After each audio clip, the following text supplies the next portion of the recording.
All right, let me ask you guys something.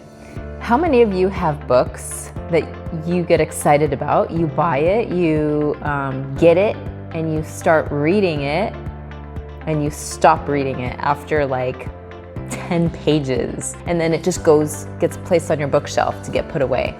Maybe it stays out on the countertop or on your table or nightstand for a while, just so that it could be there to remind you that you have it, to read it. And then it just sits there untouched. And then it ends up, you're like, I need to put this away. I'm not reading it. It's been sitting there for a month. I'm gonna go just shelf it, right? And then it sits on your shelf, and then you end up having this like collection of books with all amazing information, and you've only utilized or absorbed just like 1/10 of it. Okay, that's me. I am being completely honest with you. That's me. I've got a bookcase that I'm so proud of with such great books, great authors. I love books. My intention far outweighs my execution, if you know what I mean, right? And that kind of goes in a lot of areas of my life, but we'll get to that later. But my intention is, I'm gonna read this book, I'm gonna take some notes, I'm gonna talk about it, I'm gonna absorb it. You know, the follow through is kind of sucky. So my YouTube channel is gonna be a reason or a conduit for me to start pulling some of these books off the shelf, reading a little bit, assimilating it, absorbing it, taking some notes, and then synthesizing it, and then putting together a video to share that information. So let's get to the point. I pulled out a couple books off my shelf today, started jotting down some notes, and I was just refreshing my memory on what neurogenesis means. Who knows what neurogenesis means? Basically, it's the creation of new brain cells. At one point, like I think back in the 60s or 70s or whatever, they thought that neurogenesis ended, like stopped happening, right? The creation of new brain cells stopped happening in our 20s. Okay, so it's a myth to think that our brain cells stop creating new brains, our brains stop creating new brain cells at a certain age. And that's not true. So I was just refreshing my memory on this concept of neurogenesis and the idea of aging, right? Because when you think of aging, you think of cognitive decline, and you think of slowing down, right? The idea of aging means your body slows down, you get weaker, you have memory problems. I just want to say that from all the information that I've learned and the people that I've met and learned from, and how I'm living my life, my lifestyle factors, aging is, it's a choice. It's a choice, really.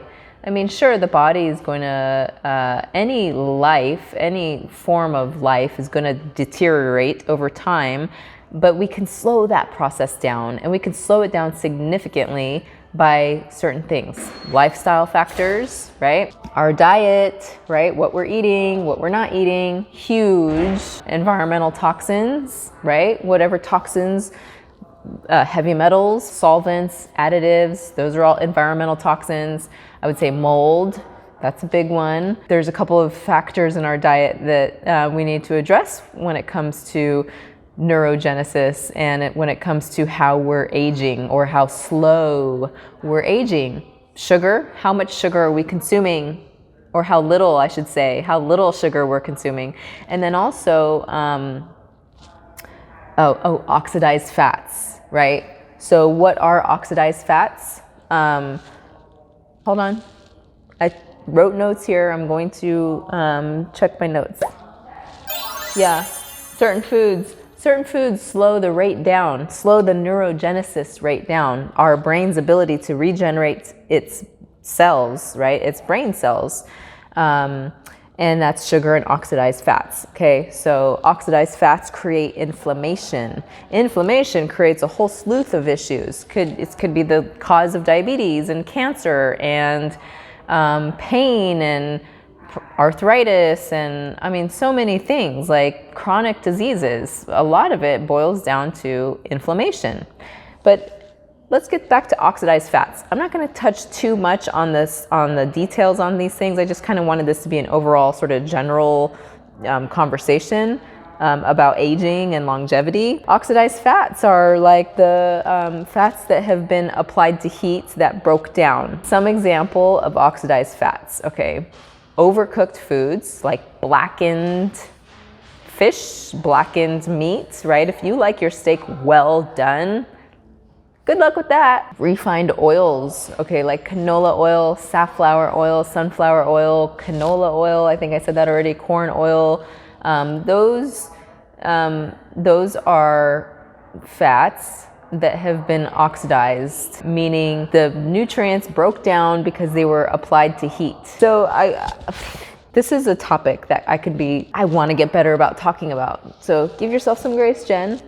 By the way, number one thing that I'm working on within myself is not letting the desire, not letting the desire and the pattern of perfectionism get in the way of me doing things. So I'm sitting here struggling a little bit to talking about the factors that, you know, stop our brains from producing.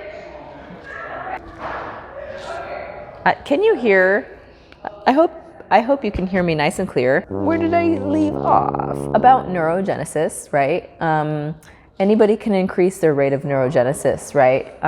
Which will enhance their cognition. It'll help them learn faster and quick problem solving, right? That's another good benefit of a faster rate of neurogenesis, and a robust emotional resilience, right? Against stress and anxiety and depression. Just basically, we're better able and better capable of coping with stress, right? We're not chronically stressed. We're able to calm ourselves down. But with the diet, sugar, I mean, everybody knows sugar is bad for you, but why do we keep eating it? It's like, if you know what you're supposed to be doing, or you know what's good for you, but you do the opposite.